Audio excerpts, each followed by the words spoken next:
Dalam berliku-liku sejarah Nusantara, terdapat satu cerita yang jarang diceritakan, yaitu kisah Kerajaan Wengker, kerajaan kecil yang berdiri megah di tanah Ponorogo, Jawa Timur. Ini memiliki perjalanan yang penuh warna dan drama. Mari kita selami kisah menarik dari kerajaan ini. Pendiri dan pemimpin pertama dari Kerajaan Wengker adalah seorang tokoh bernama Ketut Wijaya, yang memerintah antara tahun 986 hingga 1037 Masehi. Kehidupannya dianggap sebagai era keemasan bagi kerajaan ini. Namun, seperti yang sering terjadi dalam sejarah, kejayaan tidak berlangsung selamanya. Kerajaan Wengker memiliki akar dari kedatangan Ketut Wijaya ke Jawa Timur, yang secara kebetulan bersamaan dengan perpindahan Kerajaan Mataram kuno dari Jawa Tengah. Perjalanan mereka dari Jawa Tengah membawa mereka ke selatan Gunung Lawu, di mana Ketut Wijaya memutuskan untuk menetap dan mendirikan Kerajaan Wengker. Nama Wengker sendiri berasal dari bahasa Jawa, yaitu Wewengkon Kang Angker, yang berarti tempat yang angker. Konon, daerah ini pernah terkenal karena sering menjadi sarang bandit. Bukti keberadaan Kerajaan Wengker dapat ditemukan dalam prasasti yang ditemukan di Sendang Kamal, Madiun. Namun, ada perdebatan tentang lokasi pasti Kerajaan Wengker saat di bawah kekuasaan Ketut Wijaya. N.J. Krom berpendapat bahwa Wengker terletak di Desa Setono, Kabupaten Jenangan, Kabupaten Ponorogo, sementara Purwowijoyo berpendapat bahwa letaknya berada di perbatasan Desa Kadipaten dengan Desa Setono. Yang pasti, wilayah Kerajaan Wengker meliputi Gunung Kendeng di utara, Gunung Wilis dan Laut Selatan di timur dan selatan, serta Gunung Lawu di sebelah barat. Kerajaan Wengker menjadi bagian dari peristiwa bersejarah yang dikenal sebagai Pralaya Medang saat Kerajaan Medang diperintah oleh Raja Dharmawangsa. Wengker ikut serta dalam serangan ini yang berhasil meruntuhkan Kerajaan Medang dan membunuh rajanya. Namun, Airlangga, putra Dharmawangsa, berhasil melarikan diri. Setelah bersembunyi dan mengumpulkan kekuatan, Airlangga melancarkan serangan balasan kepada kerajaan-kerajaan kecil yang terlibat dalam Pralaya Medang, termasuk Kerajaan Wengker. Pada tahun 1030 Masehi, Airlangga menaklukkan Kerajaan Wengker, memaksa Raja Panuda yang berkuasa saat itu melarikan diri. Di daerah tempat Raja Panuda ditangkap, Airlangga menghancurkan seluruh istananya dan mengumumkan bahwa Kerajaan Wengker telah jatuh ke dalam kekuasaannya. Meskipun tampaknya segalanya telah berakhir, penguasa Wengker yang tersisa berhasil bangkit kembali dan membangun keraton di Tapa untuk memberontak lagi. Sayangnya, pada tahun 1037, pemberontakan itu kembali ditumpas oleh Airlangga, menandai akhir definitif dari Kerajaan Wengker. Tapi, apa sebenarnya yang dimaksud dengan peristiwa Pralaya Medang? Pralaya Medang terjadi selama pemerintahan Raja Dharmawangsa Teguh, yang memerintah antara tahun 985 hingga 1017 Masehi. Pralaya, dalam bahasa Jawa mengacu pada kehancuran dunia, dan konon peristiwa ini menelan banyak nyawa, menjadikan Pulau Jawa seperti lautan darah. Para sejarawan mencatat bahwa Pralaya Medang disebabkan oleh keputusan Raja Dharmawangsa Teguh untuk menikahkan putrinya dengan Airlangga, seorang pangeran keturunan Bali yang juga merupakan keponakan sang raja sendiri.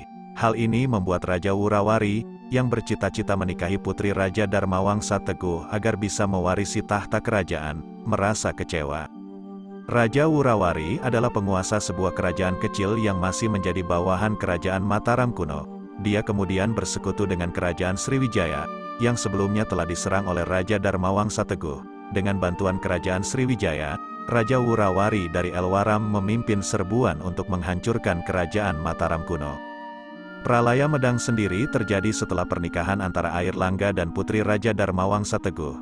Ibu kota Kerajaan Medang yang terletak di Watan, kini sekitar wilayah Madiun, tiba-tiba diserbu dan dibakar oleh Raja Wurawari. Serangan mendadak ini tentu saja tidak pernah diperkirakan oleh Raja Dharmawangsa Teguh, terutama karena Raja Wurawari adalah bawahannya sendiri. Dalam peristiwa yang dikenal sebagai Pralaya Medang ini, banyak pembesar kerajaan tewas, termasuk Raja Dharmawangsa Teguh dan putrinya. Setelah Kerajaan Medang hancur dan hampir seluruh keluarga Raja Dharmawangsa Teguh tewas, Raja Wurawari kembali ke kerajaannya. Namun, Airlangga berhasil selamat dari peristiwa Pralaya Medang dengan melarikan diri ke dalam hutan bersama abdinya, Narotama. Dalam pelariannya, pangeran yang masih berusia 16 tahun ini memilih untuk memperdalam kekuatan batin dan ilmu agamanya dengan para pertapa. Pada tahun 1019, Airlangga mendirikan sebuah kerajaan baru yang dikenal sebagai Kerajaan Kahuripan. Sejak naik tahta, Raja Airlangga memusatkan perhatiannya untuk merebut kembali wilayah-wilayah yang pernah melepaskan diri dari Kerajaan Medang. Selain itu, ia juga memimpin serangan melawan Raja Wurawari dan semua musuh yang terlibat dalam runtuhnya Kerajaan Medang. Di antara hamparan sejarah yang kadang-kadang menghilang dalam kabut waktu, terdapat satu kerajaan yang penuh dengan misteri dan kebijaksanaan, Kerajaan Wengker. Kerajaan ini, yang sebagian besar penduduknya menganut agama Hindu, menjalani ritus mistik dan memberikan penghormatan dalam bentuk sesajen kepada tempat-tempat yang dianggap keramat. Namun, yang unik dari agama yang dianut oleh penduduk Kerajaan Wengker adalah bahwa mereka menganut agama Budi Pekerti. Sebelum agama seperti yang kita kenal sekarang ada, leluhur kita telah mengembangkan konsep ketuhanan dengan cara mereka sendiri. Mereka memandang bahwa tempat keramat bagi mereka adalah hati masing-masing individu, dan persembahan yang mereka berikan hanya ditujukan kepada Gusti, Tuhan yang disembah hingga kini. Pemberian suguhan kepada leluhur bukanlah upacara untuk setan, demit, atau lelembut seperti yang mungkin diungkapkan oleh orang Islam. Ini adalah bentuk penghormatan yang mendalam terhadap leluhur mereka yang dianggap sebagai pelindung dan penjaga. Dalam konteks seni dan budaya, Kerajaan Wengker telah memberikan kontribusi yang berharga. Salah satunya adalah seni kesenian reok. Reok adalah hasil perkembangan budaya yang khas dari Kerajaan Wengker. Pertunjukan ini melibatkan tarian yang dipadu dengan gamelan yang memukau. Salah satu kisah menarik yang melibatkan reok berasal dari konflik antara Kerajaan Wengker dan Kerajaan Majapahit. Ki Ageng Kutu memimpin Kerajaan Wengker, sedangkan Bray Kertabumi, atau Prabu Brawijaya V, memimpin Kerajaan Majapahit. Pertentangan ini menghasilkan pertunjukan reok yang menjadi simbol ketangguhan dan semangat perjuangan.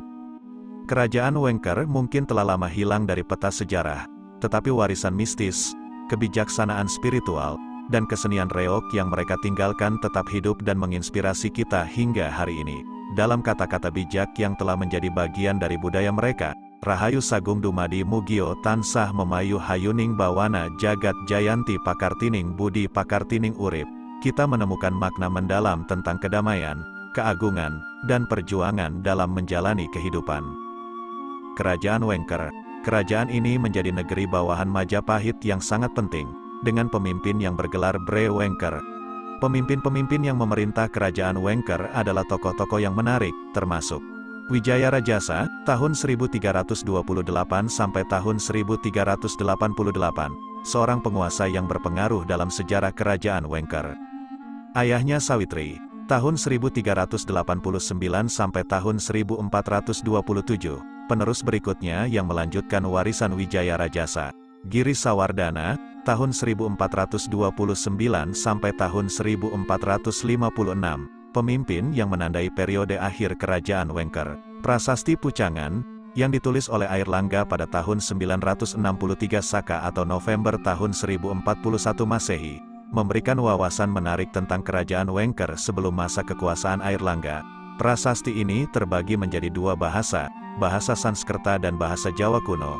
Bagian yang berbahasa Jawa kuno mengungkap kerjasama antara Kerajaan Wengker, Kerajaan Sriwijaya, dan Kerajaan Elwaram dalam mengakhiri kekuasaan Dharmawangsa Teguh. Prasasti Meruak, yang berasal dari tahun 1108 Saka, 1186 Masehi, dan ditemukan di desa Meruak, mengungkap asal-usul keluarga Raja Kerajaan Wengker, Raja Srijaya Warsa Dikjaya Sastra Prabu, yang merupakan keturunan keluarga Raja Dharmawangsa Teguh, memerintah dari tahun 1186 hingga 1204 Masehi. Prasasti ini dibuat untuk memperingati masa pemerintahannya. Prasasti Sirah Keting, dikeluarkan oleh Sri Jayawarsa pada tanggal 8 November tahun 1204 Masehi dan ditemukan di wilayah Ponorogo, mencatat bagaimana Raja Sri Jayawarsa menganugerahkan hak-hak istimewa kepada tokoh bernama Marjaya sebagai penghargaan atas kebaktiannya kepada Raja. Prasasti Renek, bertarikh 1379 Saka atau 1457 Masehi, yang dikeluarkan oleh Giri Sawardana sebagai Bray Wengker, mengungkap pemberian sima, tanah perdikan, kepada warga di desa Renek. Candi Surawana, yang dibangun pada abad ke-14 Masehi di desa Canggu, Kecamatan Pare, Kabupaten Kediri, adalah monumen yang dibuat untuk memuliakan penguasa daerah Wengker, Bray Wengker. Ia wafat pada tahun 1388 Masehi. Jejak-jejak sejarah Kerajaan Wengker ini menunjukkan keragaman budaya, kebijaksanaan pemerintahan, dan hubungan yang rumit antara kerajaan-kerajaan di masa lalu. Sebuah kisah yang mendalam dan memukau yang tetap hidup dalam warisan sejarah Nusantara.